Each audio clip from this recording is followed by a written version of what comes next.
시작된 일상의 절기인 녹색의 계절을 마치고 보라색의 절기인 사순절을 시작하는 첫 날입니다. 사순절은 예수 그리스도의 부활하심을 준비하는 절기입니다. 주님이 부활하심을 우리가 기뻐하기 위해 먼저 그 앞서 당하셨던 그 고난의 그 죽음의 길을 천천히 따라가는 절기가 사순절입니다. 사순절은 부활절이 오기까지 부활 주일을 제외한 40일을 의미합니다. 40일이라서 사순절입니다. 부활절을 기준으로 해서요, 작은 부활절인 주일을 빼고 평일을 계산하여서 역순으로 올라가 보면 40일째가 되는 날, 그러니까 사순절이 시작하는 날은 항상 수요일입니다. 그래서 교회는 이날 수요일을 사순절을 시작하는 의미를 담아 제의 수요일이라고 부르고 지켜왔습니다.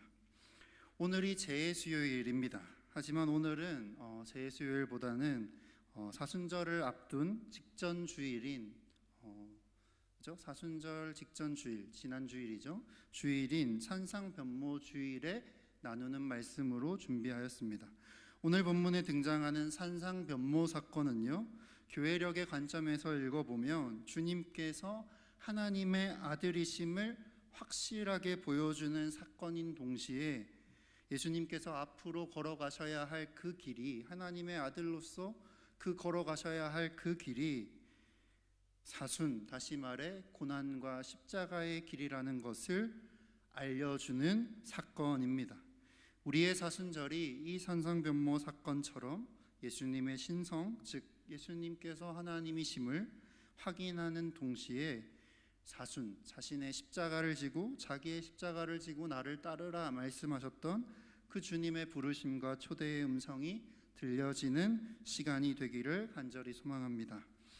오늘 말씀은 이렇게 시작됩니다. 어느 날 예수님께서 베드로와 야고보와 그의 형제인 요한을 데리시고 세 명을 따로 데리시고 높은 산으로 올라가십니다. 거기서 예수님의 모습이 변화됩니다. 예수님의 얼굴이 해처럼 빛났다. 그리고 예수님이 입으신 옷이 새하얗게 변했더라라고 기록하고 있습니다. 세 명의 제자들, 주님을 따라갔던 세 명의 제자들은 그 주님을 보았습니다. 그리고 그 주님 곁에 나타나 함께 주님과 이야기를 나누고 있는 모세와 엘리야를 함께 바라봅니다. 이 장면을 보고 감격한 베드로는 주님에게 주님의 그 거룩한 신성 앞에서 이렇게 고백합니다. 주님, 우리가 여기에 있는 것이 너무너무 좋습니다. 원하신다면 제가 여기에 천막 셋을 치겠습니다. 주님을 위하여, 모세를 위하여, 엘리야를 위하여 천막을 짓겠습니다. 그리고 이곳에 영원히 머물고 싶습니다 라고 표현하는 거죠. 그 말이 끝나기도 전에요, 빛나는 구름이 그들을 휘덮습니다. 그리고 구름 속으로부터 한 음성이 들려옵니다. 이는 내 사랑하는 아들이요 내가 기뻐하는 자니 너희는 그의 말을 들어라 라는 음성이 들려옵니다. 제자들은 자기에게 벌어지는 이 일들이 두려워지고 그래 납작 엎드립니다. 그러자 예수님이 다가가셔서 그들을 어루만져 주시고 말씀하시는 거죠. 일어나라, 두려워하지 마라 말씀하십니다. 그리고 이제 그들이 눈을 들었을 때 그 자리를 보니 예수님밖에 없었더라 라고 고백합니다. 그리고 산에서부터 예수님이 내려오시며 제자들에게 이렇게 말씀하셨던 거죠. 인자가 부활할 때까지 이 일은 아무에게도 말하지 말라라고 말씀하시면서 이 전체의 하나의 이야기가 끝이 납니다. 오늘 본문을 조금 더 그래서 자세하게 한번 살펴보려고 하는데요. 먼저 이 말씀을 이해하기 위한 첫걸음은 1절의 첫 번째 구절의 의미를 잘 이해하는 것입니다. 1절 같이 한번 읽어볼까요? 오늘 말씀 1절 한 목소리로 함께 읽겠습니다. 엿새 후에 예수께서 베드로와 야고보와 그의 형제 요한을 데리시고 따로 높은 산에 올라가셨더라. 아멘. 여러분, 여기서 첫 번째 단어가 무엇인가요? 엿새 후에입니다. 이 엿새후에라는 표현은요, 오늘 말씀에 나오는 산상변모 이야기를 그냥 이 이야기가 그냥 하나의 이야기가 아니라 이 이야기를 포함하고 있는 더 큰 이야기가 있다라는 것을 알려주고 있는 단어입니다. 엿새후라는 건 어떤 것을 기준으로 엿새후라는 뜻이라는 거죠. 그러니까 뭔가 기준이 되는 앞에 사건이 하나, 큰 사건이 하나 있었다는 이야기가 되는 겁니다. 언제 어디서부터 이 이야기가 시작된 건지 그 시작을 찾아볼 필요가 있는 거죠. 그 기준점이 되는 말씀은 한 장 앞의 말씀인 마태복음 16장 13절에서부터 시작되는 이야기입니다. 한번 찾아볼까요? 마태복음 16장 13절 말씀을 함께 읽어보겠습니다. 시작. 예수께서 빌립보 가이사랴 지방에 이르러 제자들에게 물어 이르시되 사람들이 인자를 누구라 하느냐. 아멘. 여러분, 이 큰 이야기 묶음은 예수님께서 제자들을 가이사랴 빌립보라는 지방으로 데려가시면서 시작하는 이야기입니다. 가이사랴라는 이름은 가이사, 다시 말하면 로마의 황제의 호칭인 시저를 의미하는 단어입니다. 다시 말하면 이 빌립보라는 도시는 가이사랴, 카이사르, 로마의 황제에게 바쳐진 도시라는 뜻이 되는 거죠. 로마의 이름을 붙여 로마 황제를 기념하기 위해 빌립보라는 그렇죠? 필리포스가 이 성을, 이 도시를 세웠다는 것이 가이사랴 빌립보라는 지방의 뜻입니다. 로마 황제를 신의 아들로 기리기 위해 만든 도시라는 거죠. 예수님은 애써서 제자들을 그곳까지 데려가십니다. 꽤 먼 길인데 그 먼 길을 움직이셔서 제자들을 데리고 애써 가이사랴 빌립보 지방까지 올라가십니다. 그리고 그곳에 도착한 뒤에 그 주변을 둘러보게 하신 뒤에 제자들을 향해 이렇게 물으셨던 겁니다. 이곳에 있는 사람들은 인자를, 나를 누구라고 하더냐라고 물어보십니다. 제자들은 세간에 떠도는 말로 대답을 합니다. 뭐라고 하나요? 어떤 사람은 세례 요한, 어떤 사람은 예레미야나 엘리야라고 하더이다 라고 말합니다. 그 대답을 들은 예수님은 다시 물어보시죠. 그러면 그 사람들이 아니라 나를 따르는 제자, 너희들은 나를 누구라고 하느냐, 누구라고 생각하느냐 라고 다시 물어보시죠. 이때 우리가 너무 잘 알고 있는 시몬 베드로의 그 유명한 고백이 등장합니다. 16절 말씀인데 같이 한번 읽어볼까요? 16장 16절 말씀 읽습니다.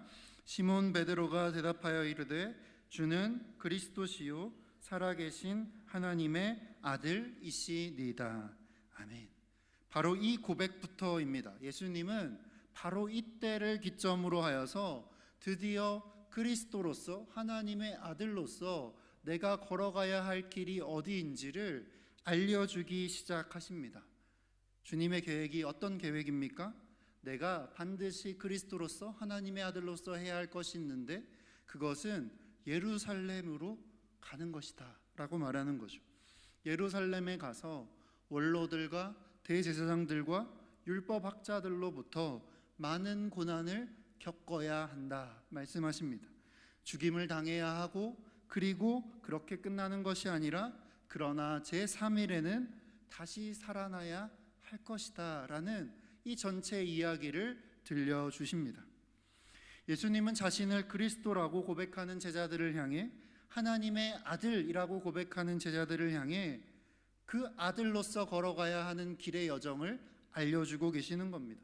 고난과 죽음과 부활로 이어지는 과정이라는 거죠. 이것이 주님이 그리스도로서 겪어가야 할 과정이라고 말씀하시는 겁니다. 그러자 예수님을 그리스도라고 살아계신 하나님의 아들이라고 고백했던 베드로가 뭐라고 대답합니까? 22절 말씀에 나오죠.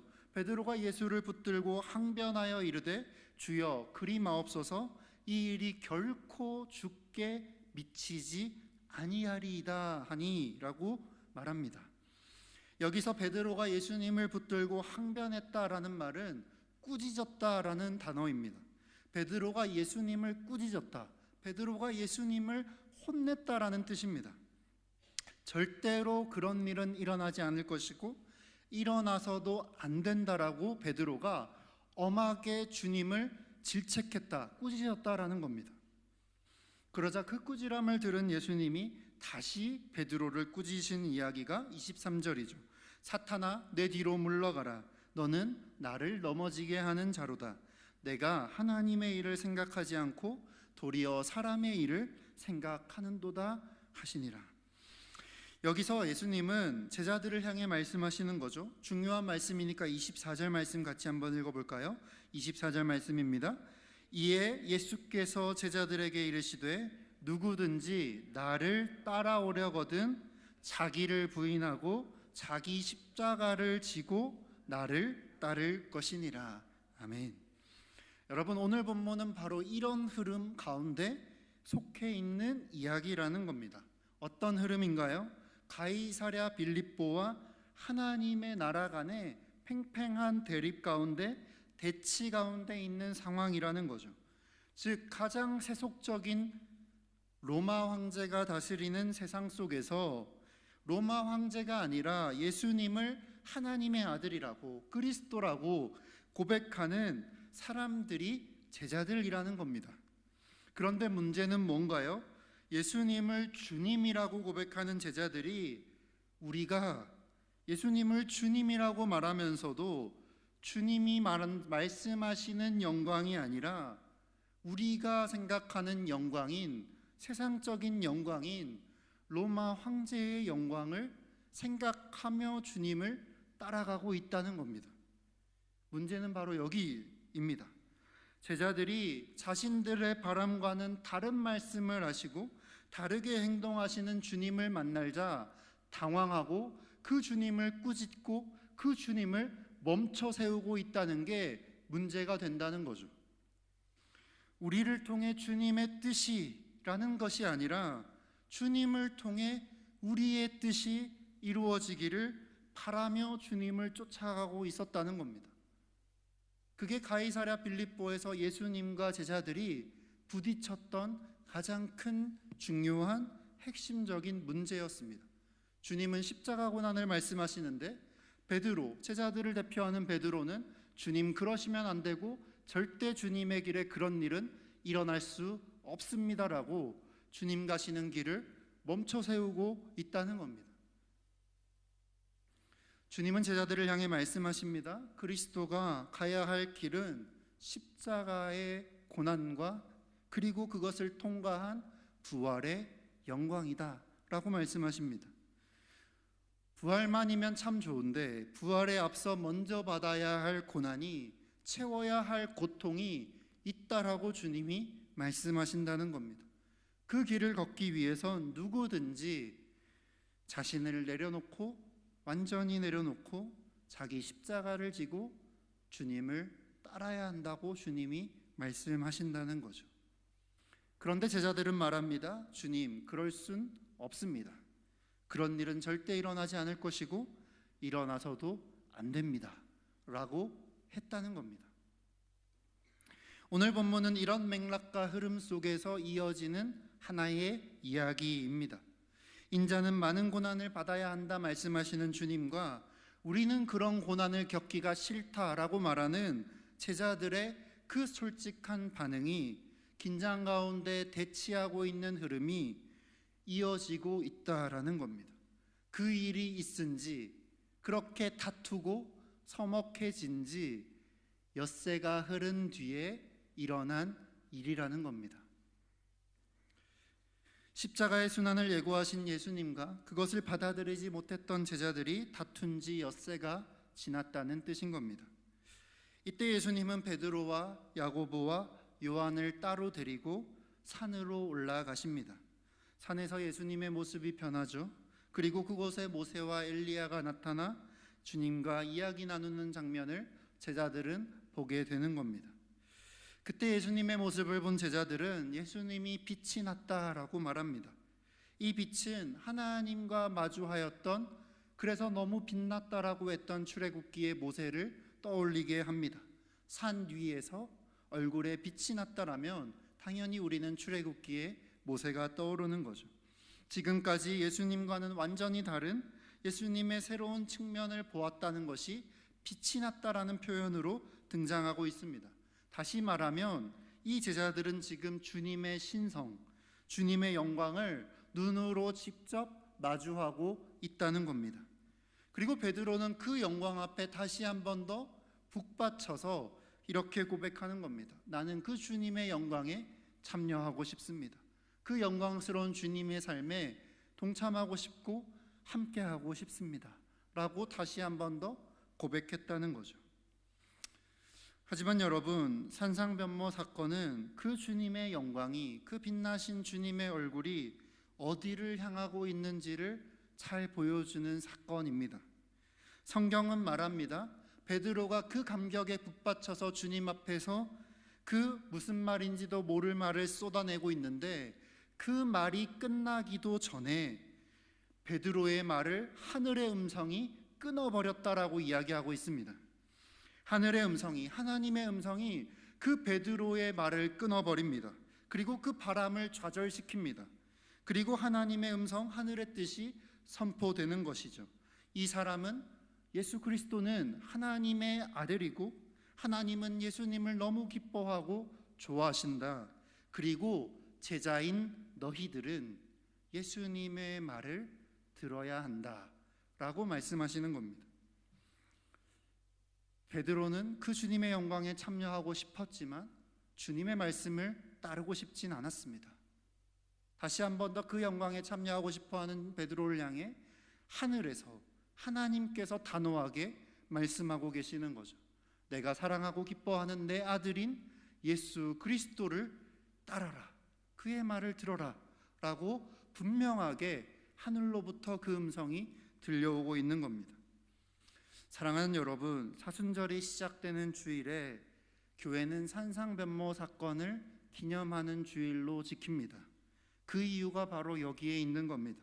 참된 주님의 영광, 그 부활에 참여하기 위해 우리가 할 수 있는 유일한 행동, 우리가 따라야 할 유일한 길은 바로 예수님이 가시는 길이라는 겁니다. 사탄, 하나님을 반대하는 모든 생각들을 예수님 뒤로 물려야 한다는 겁니다. 사탄은 내 뒤로 물러가라 말씀하시는 겁니다. 주님을 반대하는 모든 생각들, 의지들, 나의 몸의 습관들을 뒤로, 주님 뒤로 물리는 겁니다. 하나님의 아들, 하나님이 기뻐하시는 예수님만이 그리스도인의 나아가야 할 길, 올바른 방향이라고 확실하게 선포하신 그 주님의 음성을, 하늘의 음성을 듣는 날이 산상변모 주일의 메시지입니다. 사실 오늘 예배를 앞두고 참 많이 고민했습니다. 전통적인 방식에 따라 제를 바르는 예식을 한번 해봐야 되나 고민을 참 많이 했습니다.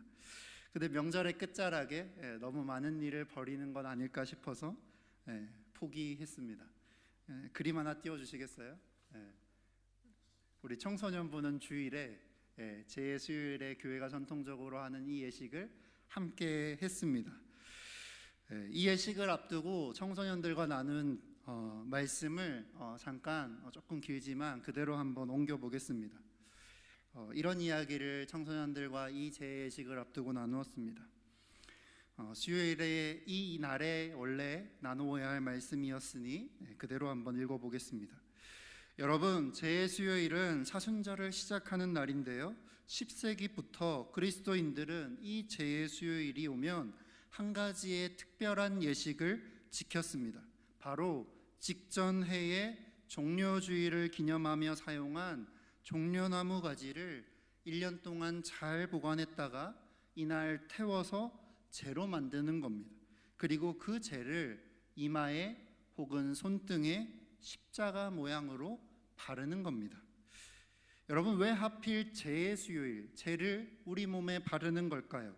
그 이유는 바로 하나님께서 인간을 재로, 흙으로 창조하셨다는 사실과 우리가 다시 한번 한 줌의 재로 흙으로 돌아갈 수밖에 없는 그런 죄인들이라는 것을 기억하기 위해서입니다.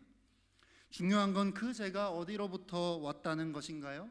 종려주일에 흔들었던 가지를 태운 죄라는 것이 아주 중요합니다.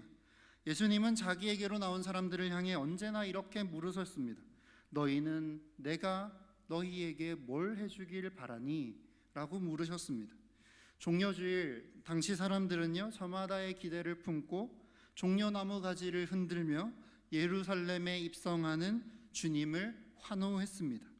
예루살렘에 입성하시는 주님을 보며 각자의 기대로 흔들던 그 종려나무 가지를 태워 한 줌의 죄가 된 것을 깨닫는 것이 바로 그 죄를 우리 몸에 새기는 날이 죄의 수요일입니다. 이 예식이 우리에게 던지는 메시지는 무엇입니까? 사순절에 주님을 따라가는 우리가 경험해야 하는 일이 바로 이것이라는 겁니다. 우리가 어떤 사람들인지를 깨닫는 거죠. 여러분, 우리는 모두 저마다 각자의 기대를 가지고 주님께로 나갑니다. 그리고 그 주님이 내 삶에 만들어낼 변화를 기대하기도 하고 또 그 주님을 기대하며 찬양하기도 합니다. 그런데 여러분, 만약에 그 주님이 내 기대와 전혀 다른 방향으로 걸으시고 내가 원하는 것과는 전혀 다른 말씀들을 쏟아내기 시작하시면 어떤 일이 벌어질까요? 주님이 우리의 기대를 배신하면요, 그런 때도 우리의 찬양은 계속될 수 있을까요? 예수님은 차치하고라도 이 앞에 있는 제가 지금 당장 여러분이 기대하는 것과 조금 다른 말과 행동을 여러분에게 요구하더라도 여러분은 제 말과 제 행동을 온전히 따라가기 힘들다며 원망하고 불평을 쏟아낼 겁니다. 우리는 알고 있습니다. 종려주일에 호산나 환호하고 외치던 그 사람들이요, 일주일도 채 지나지 않아 예수님 앞에서 빌라도를 향해 똑같은 목소리로 이렇게 외쳤습니다. 그를 십자가에 못 박으소서, 십자가에 못 박으소서.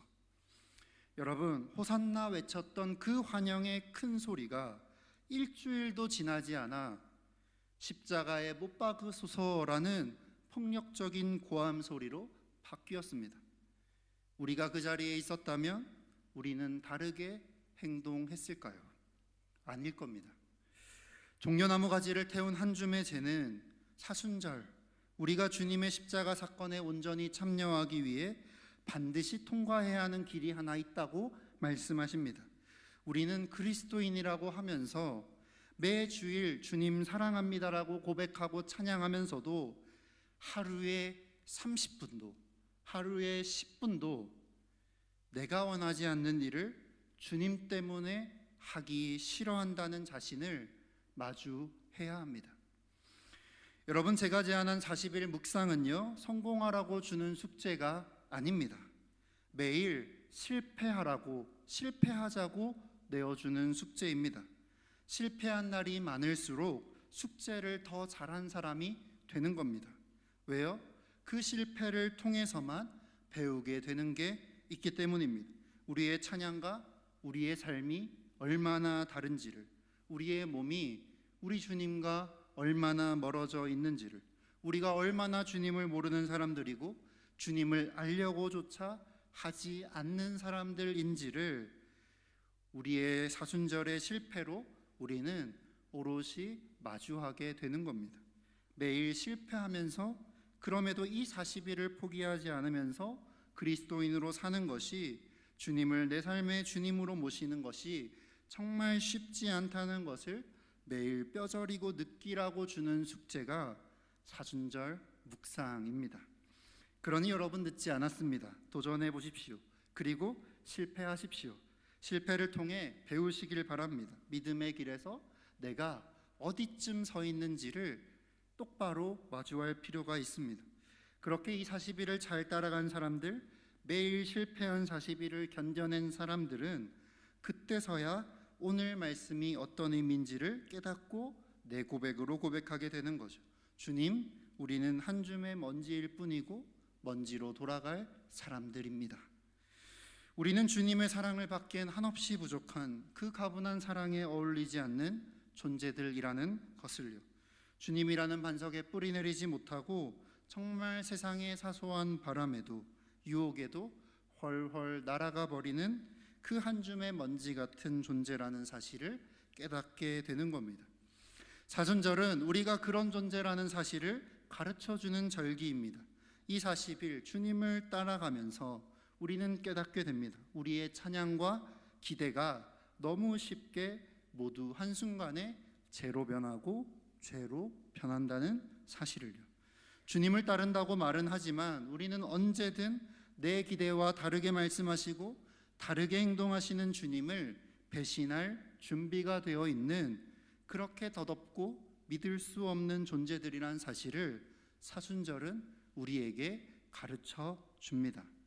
주님은요, 그렇게 열심히 사순절을 보낸 사람들, 사순절을 의미 있게 보낸 사람들만이 설 수 있는 특별한 자리를 마련해 놓으셨습니다. 어디일까요? 십자가 아래인데요. 그런 사람들은요, 고난주간이 되고 이 40일이 끝나 예수님이 십자가에 달리신 그 날을 맞이할 때 예수님 십자가 앞에서 자신 있게 나도 주님의 십자가를 따르겠습니다, 함께 지겠습니다 라고 말하지 않게 됩니다. 그런 포부마저 결국 한 줌의 죄로 남는다는 것을 40일 동안 뼈저리게 배웠기 때문입니다. 이렇게 사순절은요, 우리를 주님의 십자가를 함께 지겠다고 교만하게 찬양하는 바리새인들이 아니라, 그 자리가 아니라 주님을 십자가에 못 박은 죄인 세리의 자리에 세웁니다. 그것이 원래 우리 자리라는 것을 잊지 말라고, 좀 더 겸손하라고 가르칩니다. 너는 흙이니 흙으로 돌아가리라. 그저 한 줌의 흙으로 돌아갈 덧없고 연약한 우리라는 것을 가르쳐주는 절기가 사순절 40일입니다. 말씀을 맺습니다. 사랑하는 광진교회 청소년부 여러분, 이 사순절은 우리를 십자가 아래 죄인의 자리로 초대하는 절기입니다. 여러분 40일 동안요, 진짜 열심히 기도해 보십시오. 열심히 말씀을 읽고 또 묵상해 보세요. 그리고 하나님의 사랑이 필요한 사람에게 하나님의 사랑을 전하려고 노력해 보십시오. 더 열심히 노력할수록 여러분은 더 실패할 것이고 더 절망하게 될 겁니다. 하지만 그 절망만이 줄 수 있는 선물도 받게 될 겁니다. 그 절망은 여러분이 나는 하나님의 사랑을 받고 또 누리기에는 한없이 부족한 자격 없는 존재였음을 깨닫게 해줄 겁니다. 이것이 사순절에 하나님이 주시는 선물입니다. 주님의 일상을 따라가는 40일 사순절을 시작하며 교회는 성도들의 이마에 손등에 죄로 십자가를 새겼습니다. 무슨 의미인가요? 이 죄를 기억하라는 겁니다. 종려나무 가지를 태운 죄를 기억하라는 겁니다. 무슨 의미인가요? 우리의 외침이, 우리라는 인간이 그렇게 헛되다는 사실을 기억하라는 겁니다. 호산나 외쳤지만 일주일도 채 지나지 않아 예수님을 십자가에 못 박으라며 외치는 사람이 바로 우리들이라는 것을 기억하라는 겁니다. 이 죄는 예수님을 십자가에 매단 사람이 바로 우리였다는, 주님의 그 고통스러운 죽음이 모두 우리의 죄 때문이었다는 증거가 됩니다. 이 죄는 한 줌의 죄로 돌아갈 우리의 교만이고 우리의 부끄러움이고 우리의 엇나감입니다. 사랑하는 여러분, 우리는 이 죄를 우리의 이마에 손등에 새깁니다. 무슨 의미일까요? 우리가 그렇게 약하고 또 악한 사람들이라는 것을 되새기는 겁니다. 동시에 우리는 이 죄를 우리의 이마 또는 손등에 십자가로 새깁니다. 무슨 의미일까요? 한 줌의 죄인 우리를 되새길 때 주님의 십자가도 함께 기억하라는 겁니다. 먼지 같은 주님께서 십자가 위에서 하신 기도, 주님을 우리를 향한 용서를 함께 기억하라는 거죠. 먼지 같은 우리를, 주님을 배신한 우리를, 날마다 누군가를 말로 마음으로 죽이고 있는 우리를, 그런 우리를 불쌍히 여기시고 용서하신 십자가를 내 몸에 새기는 겁니다. 여러분, 지난 주일에 이렇게 청소년들과 사순절 재수요일 예식의 의미를 나누고 함께 십자가를 몸에 새겼습니다. 사랑하는 광진교회 성도 여러분, 산상변모의 말씀이 우리에게 주시는 가장 큰 메시지는 산 위에 있는 영광은 산을 내려오기 위해 주어졌다는 겁니다. 그 영광스러운 분께서 지금 우리를 구원하시기 위해 산 아래로 다시 한 번 더 내려오고 계시다라는 겁니다. 한계가 없는 그분께서 한계투성이인 인간의 몸을 입고 아무런 고통도 알지 못하고 알 필요도 없는 그분께서 십자가의 고통을 짊어지기로 선택하고 매일매일 기도로 자기를 설득해내며 투쟁하며 그 길을 포기하지 않고 걷고 계신 40일을 함께 따라 걷는 것이 40일 사순절이라는 겁니다. 왜요? 우리를 살리시기 위해서입니다. 우리를 위해 자기의 몸과 피를 기꺼이 나누시는 분이 우리의 하나님이라는 사실을, 한 줌의 재와 같은 우리를 위해 우리를 향한 주님의 사랑이 그렇게 크고 위대하다는 사실을 가르쳐주기 위한 길을 걷고 계신 그 길이 바로 이 산상변모를 통해 주님이 이제 때가 되었으니 내려가자 말씀하시는 주님의 메시지라는 겁니다. 사랑하는 여러분, 누군가는 이 사실을 이렇게 표현합니다. 하나님이 너무 크셔서 교회의 벽에 갇혀 있을 수 없다고 하는 사람들이 있다. 물론 그들은 옳다. 하나님은 너무 위대하셔서 땅 아래 그리고 하늘 위에 어느 곳도 하나님을 가둘 수 없다고 말하는 사람들도 있다. 명백히 동의한다. 분명히 하나님은 위대하셔서 한 조각 빵이나 한 잔의 포도주 같은 작은 것들에 결코 담길 수 없다. 그러나 서둘러 한 가지를 덧붙여야 한다. 하나님은 그렇게 크시고 위대하시고 영광스러운 분이시라 자기를 낮추어 우리의 손이 잡을 수 있는 그 크기로 한 잔의 한 조각의 빵과 한 잔의 포도주로 우리에게 오실 수 있다. 말씀을 맺습니다. 사랑하는 광진교회 성도 여러분, 산 위의 영광은 내려가서 세상을 건져내기 위함이었습니다. 우리의 예배는 누군가를 살려내라는 부르심입니다. 그냥 우리는 이 성전에 영원히 머물러 있는 것이 아닙니다. 주님이 말씀하시죠. 일어나라. 그리고 두려워하지 말고 함께 가자 말씀하시는 거죠. 전통적으로 교회는요, 이 사순절 40일 동안 세 가지의 활동에 오롯이 힘썼다고 합니다. 첫째로 비신자들을 세례 교육을 통해 신자로 준비시키는 일에 힘써 왔습니다. 둘째로 온 공동체가 교회로부터 멀어진 이들을 한 번 더 불러 모아 화해의 자리를 마련하기 위해 애써 왔다고 합니다. 그리고 마지막으로 교회 안에서 열심히 신앙을 지켜가고 있는 이들이 한 번 더 주님 안에서 자신의 신앙을 내가 바르게 가고 있는지를 되돌아보며 점검하고 그리고 성찰하고 고치려고 애썼던 것이 사순절이라는 거죠. 사랑하는 성도 여러분, 이 사순절 기간 동안 우리도 그러면 참 좋겠습니다. 이 40일 동안 신앙이 없는 이들은 신앙을 가질 수 있도록 초대하고 또 인도하는 우리가 되기를 소망합니다.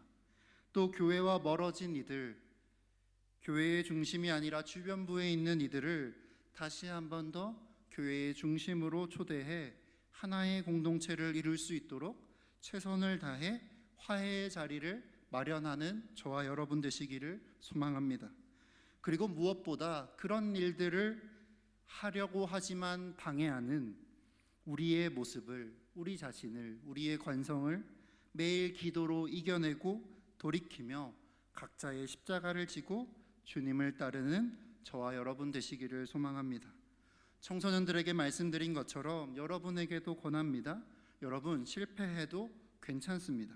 실패한 만큼이 노력했다는 증거가 됩니다. 더 많이 실패할수록 우리는 주님의 십자가에 더 가까워지는 겁니다.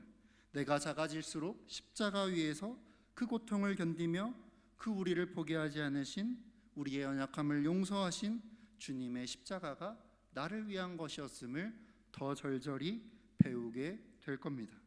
오늘 산 위의 영광의 주님께서 우리를 다시 한 번 더 산 아래로 일어나 가자 말씀하십니다. 누군가의 구원을 위해 자기 십자가를 지고 주님을 따라가는 사순절이 되시기를 주님의 이름으로 응원하고 축복합니다. 이 시간 함께 주신 말씀 기억하며 주의 손을 나의 손에 포개고 찬양하겠습니다.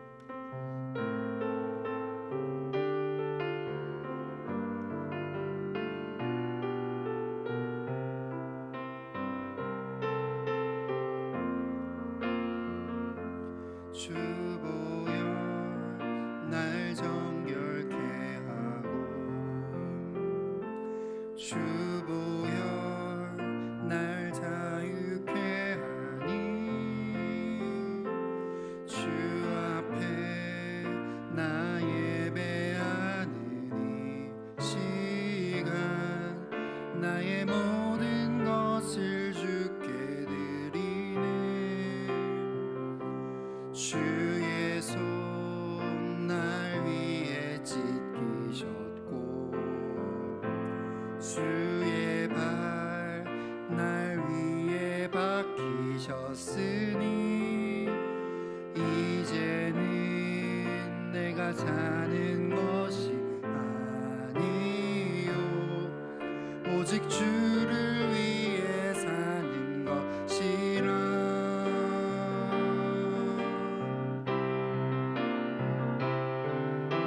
주의 손에 나의 손을 포개고 또 주의 발에 나의 발을 포개어 나 주와 함께 죽고 또 주와 함께 살리라 영원토록 주 위에 살리라. 주의 손에 나의 손을 포개고 또 주의 발에 나의 발을 포개어